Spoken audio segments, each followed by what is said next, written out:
Yeah, for sure. That's what I definitely found out about you guys, that you have a passion for finance. You really care about your clients, and you're always looking at your accounts, weekly, and trying to see, where we can improve, what I need out of it, what you want to do with it, and it's definitely important. When you don't get a paycheck for a few years, you just watch your account start going down. It's different. And not that I'm retired from hockey.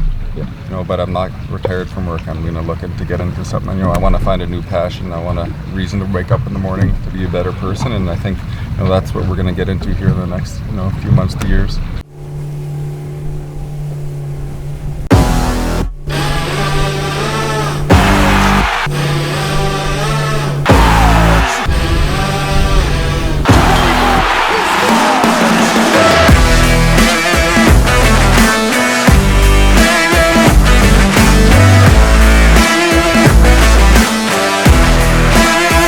I'm René Bourque, and this is the Doc Series.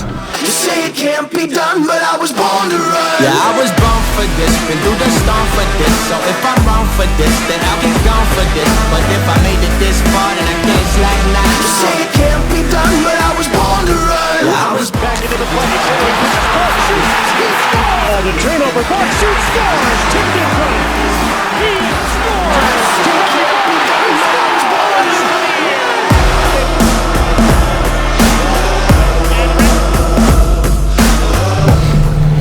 Borky, thanks for joining us this morning. Second episode of the Doc Series. I kind of joked with you when you pulled in. I'm not sure if there's a better setting to do an interview, but I'm sure it beats the smelly locker rooms of your NHL days past. Definitely.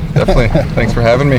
Mambo, thanks for having us back. Yeah, you betcha. Thanks, Borky. It's always good to see you, and thanks for coming over this morning on the lakes. Cheers. It's niche. Yeah. So obviously, we want to just chat with you this morning, Borky, about your journey as a young guy in Alberta, making your way through the ranks, and maybe talk about that growing up in Lac La Biche. What was the minor hockey scene like there? I know you had to move away at some point. Was that when you finally kind of maybe figured you had a chance to keep playing? Yeah, I think so. I grew up in northern Alberta, like you said, small town Lac La Biche. There's 2,000 people or so in the town, and just a hockey town. Really long and dark and cold winters. Great place to grow up. A lot of outdoor activities. We grew up on the lake fishing and hunting, and obviously in the winter, all we did is play on the outdoor rink on the lake or being in the arena. So had a lot of friends that I grew up with from the same age all the way up through, from novice to bantam and midget. As long as I stayed there, that we still have good friends back there. Go back there a lot, but it was a great small town. Everybody knew each other, like the cliche everybody says, but it was a great place to grow up, and kind of guided me from there. Yeah. Do most of your friends still reside there, Borky? Like, I know you say you go back, but is it more for family? Do you still have friends, or most of them? I think most of my close friends are still there. Yeah. A lot of them work in oil and gas industry or teachers or whatever. So a lot of them do have to make a commute up to Fort Mac or wherever the plants are in northern Alberta. But yeah, I still go back. I still have a few close friends there. My parents still live there, and my sister still lives there. So try to make it back for a week or two every summer to say hi to everybody and do some fishing, get on the golf course. Well, good for you. You made I think a really interesting decision as especially coming from a small western community, to play Junior A in the Alberta Junior League, and then pursue an opportunity in college. So, talk to me about that. Were you pursued by the Western League, or what made you sort of go that route? Well, I think it kind of goes back to growing up in a small town. There wasn't a ton of exposure for me growing up. I think I was always a good player for a small town. But until you really start going to tournaments in the summer and playing on these rep teams, kind of find out, where you stand amongst other players. So my main decision was, I was kind of a late bloomer. I was good, for a small town, but, I don't think I was ready to step into the Western League. I was never drafted into the Western League. I was picked up by the Saskatoon Blades when I was 16. I went to a hockey school at Notre Dame in Saskatchewan just, for a week. I was coming off a broken leg in my first year bantam, and the coach that ran it ended up being the coach of the Saskatoon Blades. So I went there and had a good camp, and he's like, hey, we're going to put you on a protection list and see what happens. So later that fall, actually, I went back to camp in Saskatoon and made the team as a 16-year-old, but I wasn't ready. I was still too young. I didn't know how much I was going to play, and I was still good in school. I started getting some recruiting letters from U.S. colleges, and my plan at that point was maybe go play junior for a year, get a lot of ice time, then see how developed I get, and maybe I'll make that jump. And I ended up going to play for the St. Albert Saints in Alberta Junior League, and which was a great decision. When I look back, I'm so happy I did go there. I played a lot. Then after that first year, I had a lot of attention from colleges. Started doing the fly down visits, and I guess when you score 41 goals, you get some attention. Yeah, I had a good year. I had some good teammates, and I think once I flew down to the U.S., went to Wisconsin and Michigan and some other schools, really opened my eyes up to how good this was. I went to Wisconsin, watched a few games in front of 15,000 fans. It was almost better than playing in the NHL. It was crazy. It was so exciting, and when I left campus the first time, my mind was made up. I was ready to go to school. Not only that, for just the experience, moving away from home and living in the U.S., but just in the back of my head, I'm gonna get a 4-year education and have 4 more years to play hockey. I didn't know if I went to Saskatoon and maybe played on the 3rd or 4th line for a couple of years, and I'm done. Then what? This way I was going to go to school. I was always good in school, so it was a tough couple of years. It was a great 4 years, best 4 years of my life. But in terms of hockey, I had to bide my time to get in the lineup. Sometimes I doubted whether I made the right decision, but my 2nd, 3rd, 4th year started playing a ton and kind of took off from there. Yeah. We got another guy that went to Wisconsin too. So overall, from an education standpoint, you really enjoyed it, right? I loved it. It was a great school, and would recommend kids take that route. I guess when I was chatting with one of the agents in the league, he's saying just predominantly the number of kids that are really looking at moving towards the education route, and I think it is important for especially life after hockey, and that ability to know that you've got something, and the ability to see that vision to do something, right? I mean, rather than be lost. Exactly, and that's one thing kind of my parents always said to me was education before hockey. I got my homework done before I had to go to practice and stuff like that. So I think another advantage for me, like I said, I was a little bit of a late bloomer, but when I played 4 years of college, I'm coming out at 22. I'm strong, I'm more developed than most young kids coming out of the junior, the Western League, and I was able to step right in and succeed. So it's not everybody's story. If you're going to be a high prospect and you're going to be in the first round, I understand why you go to the Western League, right? For me, I wasn't that guy, so for me it was the right decision, and like I said, it was the best 4 years of my life. I had still friends for life. Get to visit every city I played in the NHL. I had some friends that I went to school with, whether it was in New York or LA or wherever it was, and always going out for dinner with old classmates or teammates. So it still to this day was. I even miss it. Sometimes I dream like I could go back. So it was a good time. Exactly. So talk about Bourque. You play your 4 years there, undrafted in the NHL, but now all of a sudden you're a senior. You start getting some interest. Tell us about that college free agent process. Ultimately, you signed with the Blackhawks, but did you have interest from a number of teams, and how did you make that choice? Yeah, I started getting interest after my 3rd year. That was really the first year I played and played well. Got a lot of minutes and stuff like that. Then going into my 4th year, I just wanted to finish, get my degree and get out of there, because I knew if I left I would never come back probably. So I wanted to get that done. Then after my 4th year, when playoffs ended, I got a couple calls from my agents right away, and I kind of knew there was some interest. I didn't know how much. So I had about 5 or 6 teams that wanted to sign me, and the reason I picked Chicago is because I was going to get a chance to play right away. It was 3 hours away from Wisconsin, from Madison. All my friends that I went to school with ended up moving there to work and getting their career field, whatever that was going to be. But I just chose them because at the time they weren't very well. They weren't a good team, and I was like, well, if I'm going to try to pick one of these teams, I'm not going to go to a Stanley Cup champion and go in the minors for 3 years. I want to get my foot in the door and get an opportunity to play. And I had Trent Yanni and Dale Talon, and they were really instrumental in my career, and got me in right away. We're good with me, try to develop me and stuff like that. So in the end it worked out.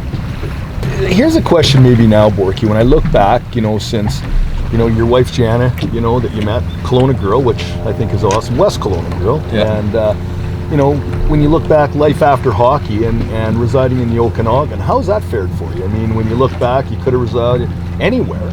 Yeah. Jan, obviously with her family, she's got to be happy that you're here. How's life post hockey been for you?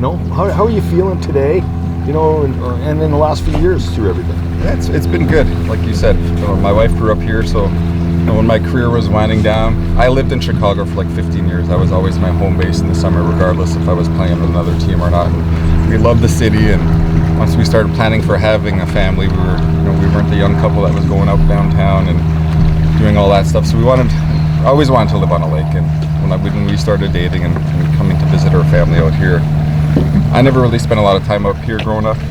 So when I first seen the Okanagan and seen all the guys that lived here, all the hockey guys, I was like, oh, I should have moved here 10 years ago. So that was the plan. Once we had a family, both our kids were born in Chicago, and when my career was ending, we started looking for places here to live and be closer to her family, be closer to mine too. I'm still in northern Alberta. It's a ways away, but to have some grandparents and her sister and just a lot of her friends growing up, because I had to drag her around a few cities during the career, and now she's able to kind of come home and spend time with her friends and stuff like that. But the kids love it. We're on the water. They like being outside all day, being in the lake, getting on the boat, and I met a ton of people through you or through other friends that I know, and it was a pretty seamless transition so far. And it's nice that you've really adapted to all the seasons that the Okanagan has to offer. I know we spent time up in Big White together, and it's such a great spot for the family to really enjoy all the seasons. And I think that's one of the catches really for so many of the hockey guys and just people in general that are migrating to the Okanagan. It just offers really the 4 seasons and everything that one could want in their lifetime. Exactly. It's almost like the perfect size city. It's not too big. The traffic's not too bad, other than the summer going across the bridge and stuff. But like you said, it's 4 seasons. We took the kids up to Big White to get them into skiing, and especially during the last couple of years of this pandemic, it was a nice getaway to it's an hour door to door, get up in the clouds, above the clouds in the sun, and just ski. Let free and go. So it was a lot of fun. And golfing takes up a fair bit of time in the summer. I know you're a good golfer and enjoy playing with you. And it's just a fun time, and lots of courses in the valley here to enjoy and get out and play with Simmer and all the other boys that are around. So it's fun. It's a tough crew here. We have a lot of good golfers. All the hockey players are good. So I don't know if I'm up or down money this year, but there's a lot of gambling on the course, a lot of little side bets, and like you said, there's a ton of courses and getting a lot of members, a lot of guys that at the same club. So it's always fun getting up, going out with a group of 4 or 10 guys, whatever it is, and having a good time with a lot of old teammates that you haven't seen in a while, and taking a dip in the lake after. Bourque, I always think one of the things that I pride ourselves on at DKL is helping guys post-retirement. Lambo and I were talking last night. Obviously it's important to have a guy while you're playing, but to have a team behind you when you're retired. Like, talk about that retirement decision, and where you're just ready to hang them up, and did you have some worry in saying this is it, and what's that first year like when you stop playing? Well, I think I was older. I was 37, whatever it was, 36, 37, and I was just it was time. I bounced around quite a bit the last few years of my career, different teams, and dragging kids or toddlers around, and the wife. I think we moved like 5 times in 7 years, so it started to get a bit much. And hockey was still fun. Obviously, your role gets diminished the older you get. But when I retired, I think it was just time. I was ready for something else. I was kind of sick of the politics that hockey offers sometimes. And do I miss it? Definitely. Especially the first year when the training camps rolled around, and your body is instinctively telling you like, what's going on? Why aren't you training? Why aren't you at camp? So doing that for your whole life, and watching playoffs, like even watching the finals the other night, it just doesn't get old. You get all those emotions back when you see your friends raise the cup and stuff like that. It just it's emotional, and now that I'm post-retirement 3 or 4 years, I enjoy watching hockey. I'm the biggest fan again. Love seeing my old teammates, on the road or watching them win the Stanley Cup and stuff like that. So, well, let me add, obviously playing in Montreal, what sort of emotions did you have seeing the Habs in the Cup final? What was your experience? I think like everyone, we were a little surprised at the deep push they made, but we were so happy for Carey Price and Webbs and Gallagher, some of the guys that I played with. They surprised a lot of teams. It was always good to have a team in Canada go that far. Great for the country, especially like I said during the pandemic, somebody to root for, and it was a lot of fun to watch them. And just too bad they couldn't close it out. But Tampa was a good team. They were going to be hard to beat no matter what. Yeah, for sure. So Bourque, I was fortunate enough to meet you. Obviously, Todd, has been instrumental, Simpson, in our business, and we work tight. He's a very good, one of my better friends, obviously, and as have you and I become really good friends. And really when he introduced you to our firm and DKL Financial, really, as you've learned, and maybe what David alluded to, is kind of post-retirement. We always like to, we have got a number of young guys that are coming out, and sometimes it's you got to be that father role to them. I find I'm always trying to teach them, you know, I always use the analogy, give a man a fish, give him, you know, you feed him for a day, teach a man to fish, you know, you give him a lifetime journey of being able to help themselves. So when you look at your situation, when you met us, maybe if you look at it, how have you found how we've maybe done things differently than what you've been used to, and sure. you know, getting involved in maybe some of the things that you've seen me with regards to some of the transactions we've done in terms of even up a big white or different things here. Maybe if you wouldn't mind mentioning your thoughts there, you know? Well, I think when I retired, my first thing was like, okay, we're going to come to Kelowna, we're going to settle down with the family, and you know, then it was like all my money was still in the U.S. with other advisors, and I kind of wanted to get it close to home, you know, so I'm in control of it. I could call someone, if I need something done, I could get it done. And when I started looking, you know, at other, you know, who I was going to invest with or whatever it was going to be, you know, I just wanted to look, you know, just like anybody, it's almost like an interview. You're looking for somebody that's educated, you know, somebody that's experienced, you know, somebody that can strategize and develop a plan for you and understand your whole financial situation. You know, I wanted somebody to guide me and teach me and tell me, you know, this is where your money is going, this is why it's there, this is what it's going to do for you. And you know, when we met a few times, you know, throughout the, you know, the first year I was here, you know, I listened to you and talked to the wife and stuff like that. Just kind of, we wanted to get comfortable with somebody we wanted to work with. We wanted to have, you know, the similar strategy, and you know, our thoughts aligned with each other. And I wanted somebody I could call on the phone and say, hey, I need this done right now. I want you to answer it. I don't want to be on the phone with 3 different people, you know. So that's what I liked about DKL. It was like, if, you know, there was always communication. I didn't want an advisor that, you know, I'm going to meet with once a year. You know, you're always looking at stuff in your team, you know, with the markets hot or cold, you know, let's get out of this and move it here. Let's do this, move it here. Then just, you know, the entire picture of, you know, tax-free savings accounts and life insurance, and, you know, pensions and everything, not just, you know, stocks and mutual funds like that. So you guys really kind of opened my eyes to, you know, the whole picture. And, you know, now I'm looking 30 years ahead for, you know, my kids and their education and what we're going to do.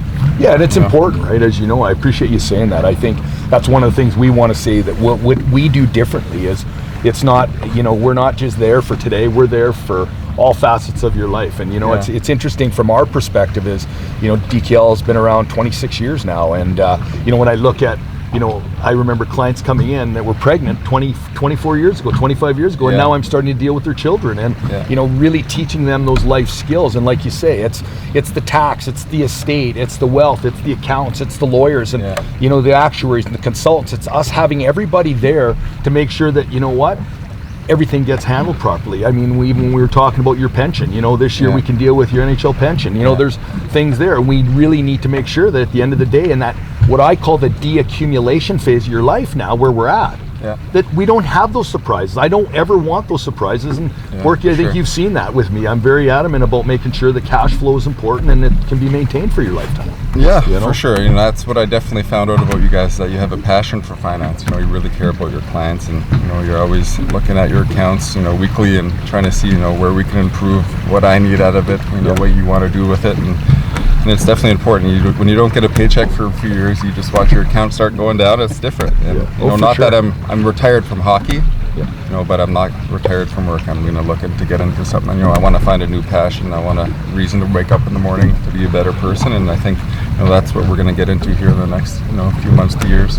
Yeah, I look forward to helping you wherever I can with that, as you know. And I think, you know, I'll always be honest with you and candid. And if I don't like something that you're doing, I'll tell you. And if I do, I'll tell you as well. And that's the difference. There's no smoke and mirrors with us or our firm. And I think when I look at the whole team, that's the way I run our office. Everybody will go there every day to put their best foot forward for our clients, and we always will do that. So thank you. Exactly. Appreciate it. I want to switch gears a little, Bourque. I think I don't know if this is fair to say, and I don't know if it's the social media world or what, but you know, some really horrible things have been sort of brought to light, and maybe there's never been with social media more of a focus on racism in the game of hockey, and some things that guys have had to deal with. As an Indigenous youth, I wanted to talk to you about your experience, you know, growing up in Lac La Biche, making your way through junior hockey, you know, going to a place like Wisconsin and ultimately the NHL. And, you know, did you see some things you didn't like? Was there stories that you just kind of got used to, which is sad to say, I guess, but, you know, for sure. What was your experience? Well, like, Lac La Biche was predominantly Indigenous. It's mostly, you know, Métis and First Nation community. Growing up, I think a lot of that stuff happened when we were young. You know, as I got older into junior and college and NHL, there was none of that. Guys were educated, guys were respectful of each other. But you know, when you're young growing up and you're going to tournaments in other towns or cities that were predominantly white, you would get a lot of that stuff. And you know, it's good that it happened to me at a young age because I was able to deal with it then. Then you see all the stuff that's coming out now with the residential schools and stuff like that. It's just awfully sad and horrible what's going on. And Terrible. you know, I'm glad that now a light's being shown on it, and we're starting to make a difference. Hopefully the government's going to step in and do more stuff for the Indigenous people, because it really has set them back 100 years probably. Kids taken away from their children, from their parents, without a choice, and a lot of them not ever coming home, and you don't find out the reasons why or what happened. So it's been hard to watch, but also at the same time, it's I'm glad something's finally happening, and hopefully there is going to be a big change going forward. Yeah, it's something I think you always pride yourself on, was giving back and getting involved with youth again. Maybe touch on some of the things you did when you were a pro. Yeah, when I started playing in the NHL and I'd go back to visit, you realize the impact you have on young kids, and you are looked at as a role model. Maybe you don't see it when you're that young, and I probably didn't, but when your parents are telling you like, hey, come back, go for a skate with the kids or whatever it may be. And we did some hockey schools. We did a bunch of, we gave a couple hundred sets of equipment away to, mostly Indigenous kids around Lac La Biche and the surrounding, settlements and reserves, and did some stuff like that. Did stuff when I was in Calgary where, some of the reserves and First Nation communities around Calgary, we'd bring kids in, every game and give them some tickets and come down to the locker room and meet some of the guys. And most of them wanted to meet Iggy, not me, but it was, you see their eyes open up, and you just want to give them, a hope, give them a dream to, push forward, and just get them excited to have a chance to do something with their life and show them that they are valuable people, and there's a lot of, there's a lot of good in everybody. So that's kind of, just trying to give them put a smile on their face. Yeah, it's been good. It's been really nice to watch Jordan Tutu really give back to, and Toots, I'd love to have Toots on here one day and have a chat, but it's been great to watch how the fact he can make a real difference to these kids, really give them that hope and dream that what they may never have had or saw, right? And you guys are real role models. So I'm proud of you, Bourque, for giving back, right? Yeah. I mean, they need you in their life, right? Yeah, Toots has been phenomenal. He's been a big advocate for everything. He grew up definitely a lot more remote than I did. He's experienced more stuff than I have, so you can't ask for a better person. He's really making a difference. He does a lot of public speaking, and we became good friends over the last couple of years. I don't think I like playing against him too much. I didn't really know him. Trying to get out of his hits and stuff like that. But now that we're back in Okanagan, and he has kids the same age as our kids, so we hang out once in a while. And he's just a great man, great person, and super proud of everything that he's overcome personally and where he's going now. Yeah, the 2-2 train's a little different today than it was back when you were on the East. Absolutely. Well, Bourque, we appreciate this. Lambo, any final thoughts? No, you know what? I just want to say, Bourque, it's a pleasure to have people like you in my life. And having good, solid friends. You're one of a kind. You're a true, fun-spirited, good, great husband, great father, and you're just a great human being. So I wish you all the best moving forward, and look forward to continue to have fun in our life as our friendship continues to build out. So thanks for doing today, bud. You. Yeah, appreciate it. Appreciate it. Thanks, guys.